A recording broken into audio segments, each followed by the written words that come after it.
अजीज़ दोस्तों, Afzal Bhatt with facts में खुश आमदीद।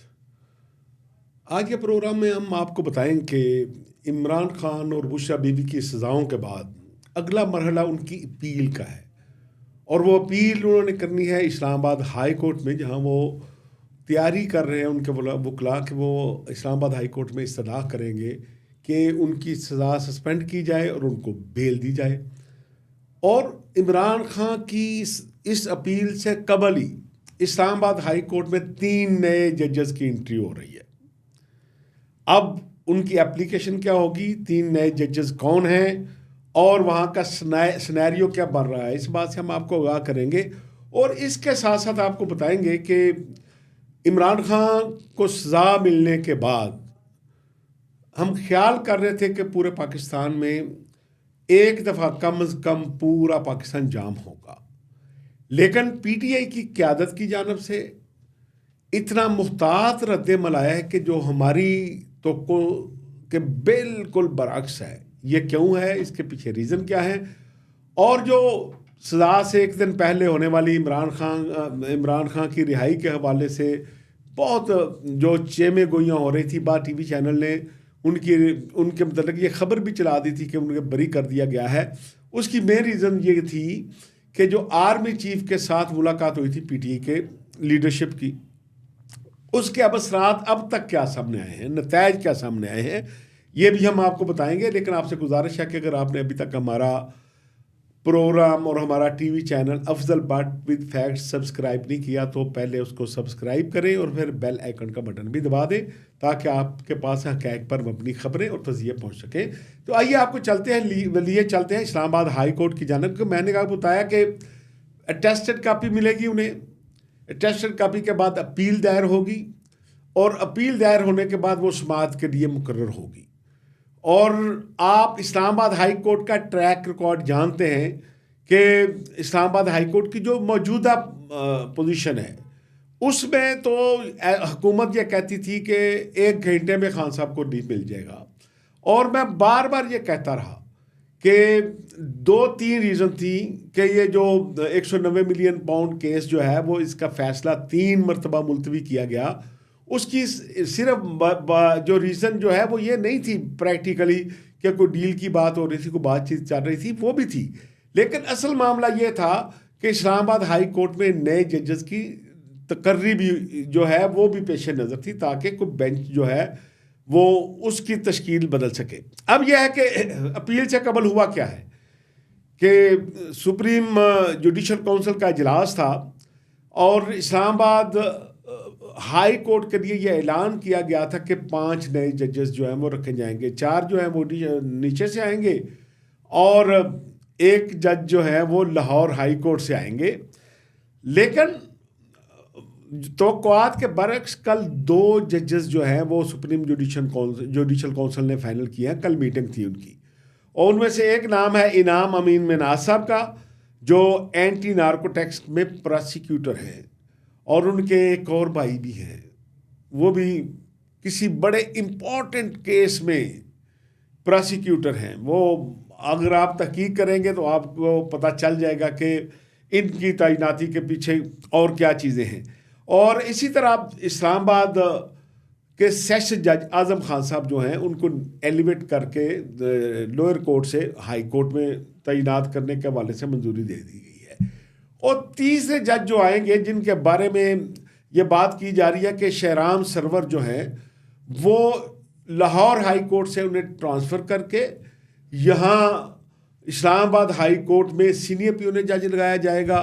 और उसके बाद मौजूदा जो हमारे chief justice Islamabad high court हैं आमर फ़ारूक साहब, इन्हें एलिवेट करके सुप्रीम कोर्ट भेज दिया जाएगा। और वो जो हमारे शहराम सरवर साहब हैं वो as chief justice Islamabad high court serve करेंगे। तो अब लगता यह है कि जो उम्मीदें थी, जो तवक्कुआत थी पीटीआई की कि जो ही हमारी अपील जाएगी और उस पर फौरी रिलीफ मिल जाएगा, क्योंकि इस केस के अंदर जो फैसला आया है बहुत सी खामियां भी हैं। मैं टेक्निकल खामियों की बात कर रहा हूं। मैं जो पैसा आया उसको कहाँ जाना चाहिए था, कहाँ गया, मैं उसकी बात नहीं कर रहा। टेक्निकली, क्योंकि बहुत साउंड ग्राउंड है कि जो नई नैब अमेंडमेंट आई थी जो इस वक्त नाफजुल अमल है, उनके तहत वफाकी काबीना के किसी फैसले को चैलेंज नहीं किया जा सकता और उनकी तहकीकात नहीं की जा सकती। और अगर ये फैसला वफाकी काबीना का था तो इमरान खान और बुशरा बीवियों को सिर्फ क्यों सजा दी गई, और अगर ये वफाकी काबीना का इस मामले को टेकअप नहीं किया जा सकता तो फिर इनको भी बरी हो जाना चाहिए। बहरहाल ऐसी टेक्निकल बहुत सी ग्राउंड है। तो अब आइए आपके लिए चलते हैं कि खान साहब की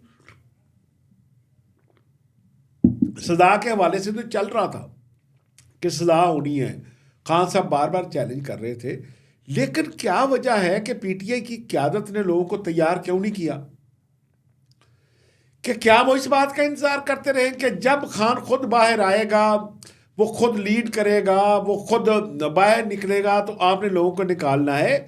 मैं ये समझता हूं कि पीटीआई की क़यादत का ये पूरा फेलियर है। और अब ये फेलियर नहीं है कि पहले दिन से ये खान साहब को ये कहते रहे जब तहरीक एतमाद आनी थी कि देखें जी यहाँ 25 लाख लोग पार्लियामेंट के बाहर होंगे, देखेंगे कैसे तहरीक एतमाद आएगी। खान साहब ने समझा कि शायद ये लोग ले आए। फिर ये कहते रहे कि खान साहब हमारी रेड लाइन है, गिरफ्तार करके दिखाएं, अगर गिरफ्तार किया तो हम ऐसी की तैसी कर देंगे। और फिर आपको देखा वहाँ क्या हुआ। फिर कहा कि नए हल करके दिखाएं, फिर कहा कि पार्टी से अपना निशान लेकर दिखाएं, और अब ये कह रहे थे कि सजा सुनाकर दिखाएं। खुदा का वास्ता मैं पीटीआई की क़यादत से कहता हूं कि आप 9 मई या 26 नवंबर जैसे मामला से अवॉइड ज़रूर करें, लेकिन जब आप पुरअमन एहतजाज के लिए निकलेंगे, जब आप किसी जगह स्लोगन के लिए निकलेंगे, तो अगर आप अपील करते तो पूरे पाकिस्तान का कोई ऐसा शहर नहीं होना था, पूरी दुनिया का कोई मुल्क नहीं होना था जहां छोटा मोटा एहतजाज ना हो जाता। लेकिन बहुत से लोगों का ख्याल ये है कि ये जो पीटीआई की क़यादत का ठंडा ठार प्रोग्राम रहा है, जो उन्होंने मुहतात रद्द-ए-अमल दिया है, इसकी वजूहात ये है कि जो आर्मी चीफ से मुलाकात हुई थी बैरिस्टर गौहर साहब की और अली मीन गंडापुर साहब की, दोनों साइडों से तरदीदें आ रही हैं। मैंने पहले भी आपको बताया कि जब मोहतरमा बेनज़ीर भुट्टो शहीद की मुलाकात जारी थी उस वक्त, क्योंकि सोशल मीडिया नहीं था दुबई में, तो अस्करी तर्जमान भी तरदीद कर रहा था और पीटीआई के तर्जमान उस वक्त जनाब आपको पता है डॉक्टर बाबर मान साहब होते थे इधर, वो भी मुसलसल तरदीदें कर रहे थे, लेकिन उधर मुज़ाकरात का तीसरा राउंड शुरू हो रहा था। अब जहाँ आर्मी चीफ ने जाना होता है तो पहले लिस्ट जाती है, उस लिस्ट में पता होता है कि यहाँ किस किस ने आना है, और सवाल ही पैदा नहीं होता कि आर्मी चीफ का जो सिक्योरिटी स्टाफ होता है कि अगर हम भी जाते हैं प्रोग्रामों में, उनका सिक्योरिटी स्टाफ कह देता है कि नहीं जी कोई करीब जाना अलाउड नहीं है और कोई बंदा जा नहीं सकता। ये पॉसिबल नहीं है कि दोनों तरफ से सिक्योरिटी को बताया ना गया हो कि भाई ये पीटीआई की क़यादत अगर आएगी इन्होंने आना है और इनको आर्मी चीफ के पास आने देना है।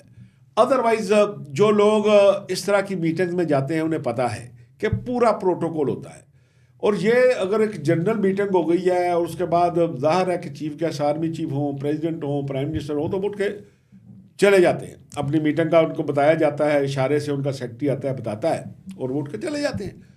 और फिर उनके पास जाने के लिए उनकी रजामंदी ज़रूरी होती है, उनका स्टाफ इजाज़त नहीं दे सकता अगर पहले नहीं बताया गया हो। तो इट मीन्स कि ये सारी मुलाकात हुई और ये अच्छा रास्ता इख्तियार किया गया। बहुत से लोगों का ख्याल ये है कि इस्लामाबाद हाई कोर्ट में जो मर्जी हुकूमत करती रहे ये रिलीफ मिलना ही मिलना है, ये फैसला हो चुका है। बहरहाल दोस्तों, ये मैं नहीं कह रहा, यहाँ इस्लामाबाद के हर कोने खुदरे में, हर बेंच पे, हर कैफ़े में यही बात हो रही है कि अगर पीटीआई ने इस दफ़ा को आर्मी चीफ के ख़िलाफ़ को बहुत बड़ा ट्रेंड नहीं चलाया, इस दफ़ा कोई फ़ौज के ख़िलाफ़ पूरी दुनिया में कोई बहुत ज़्यादा जो है गालम गलोच नहीं की, तो it means behind the scene कुछ है। वो जो मुलाकात हुई थी उसकी करामात सामने आ रही हैं और उसके नताइज सामने आ रहे हैं। लेकिन बहरहाल ये जो सूरत हाल हमने आपको बताई, ये इस्लामाबाद हाई कोर्ट में आपको नज़र आना शुरू हो जाएगी, क्योंकि जिस दिन मैंने ये बात की थी अली मीन गंडापुर साहब पहली दफ़ा जब गायब हुए थे और 2 दिन बाद मंजर आम पे आए थे, तो मैंने कहा था कि ये डील का नतीजा है, खान साहब से की इजाज़त से सब कुछ हुआ। फिर अभी आर्मी चीफ की मुलाकात को खान साहब ने खुश आइंद का करार दिया, और अभी तक अली बीन गंडापुर साहब और बैरिस्टर गौहर साहब जो है वो इत्मीनान का इजहार कर रहे हैं। और सबसे इंपॉर्टेंट बात जो आपको बताना चाहता हूँ, पीटीआई की पूरी क़यादत कह रही है कि खान साहब की इस सज़ा के बाद हमने मुज़ाकरात ख़त्म नहीं करने, और हुकूमत और पीटीआई की दोनों तरफ की क़यादत कह रही है कि इस मुज़ाकरात से बहुत सी उम्मीदें वाबस्ता हैं और इससे बहुत से नतीजे निकलेंगे, और जो कुछ भी हो रहा है अनाउंसमेंट इधर होनी है। ये कहते हैं कि तय भाई भले कहीं कुछ और हो, अनाउंसमेंट ये कमेटियां करेंगी जो मुज़ाकरात के लिए बैठी हुई हैं। तो इसलिए पीटीआई और इस्टेब्लिशमेंट के दरमियान अब भी सीबीएम कॉन्फिडेंस बिल्डिंग मैयर जारी हैं। सज़ा ज़रूर हुई, लेकिन ज़ाहिर है कि नैब कोर्ट का शायद ही कोई ऐसा मामला हो कि कोई मुलज़म बरी हुआ हो। अगर बरी हो जाते तो खान साहब के बारे में डील कन्फर्म हो जाती। खान साहब डील के लफ्ज़ से भी बचना चाहते हैं और पीटीआई इस मामले में इंगेज भी रहना चाहती है। यही वजह है कि सज़ा भी आ गई, मुताद रद्द-ए-अमल दिया गया और मुज़ाकरात भी जारी रहेंगे, और उम्मीद है कि अदालत हाई कोर्ट से उन्हें रिलीफ मिलेगा भी और दिलाया भी जाएगा। दोस्तों, आपके फीडबैक का इंतज़ार रहेगा। मेरे प्रोग्राम का वक्त ख़त्म होता है, इजाज़त दें, अल्लाह हाफ़िज़।